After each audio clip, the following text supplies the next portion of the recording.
அன்புருவாய் வந்தென்னை ஆட்கொண்ட குருபரனே அறம்பொருள் இன்பம் வீடுமே தந்தருள்வாய் தந்திடுவாய் வரமதனை ஸ்கந்த குருநாதா ஷண்முகா சரணம் சரணம் ஸ்கந்த குரோ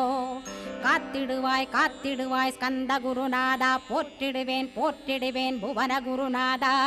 போற்றி போற்றி ஸ்கந்தா போற்றி போற்றி போற்றி முருகா போற்றி அருமுகா போற்றி அருட்பதம் அருள்வாய் தகப்பன் சாமியே என் இதயத்துள் தங்கிடுவாய் சுவாமி வலைதனில் சொன்னதனை சொல்லிடுவாய் சிவகுருநாதா செப்பிடுவாய் பிரணவமதை அகக்கண் திறக்க அருள்வாய் உபதேசம் திக்கலாம் என்று திருச்செந்தில் அமர்ந்தோனே ஆறுமுக சுவாமி உன்னை அருட்ஜோதியாய்க் காண அகத்துள்ளே குமராணி அன்புமயமாய் வருவாய் அமரத்தன்மையினை அனுகிரகித்திடுவாயே வேலுடை குமராணி வித்தையும்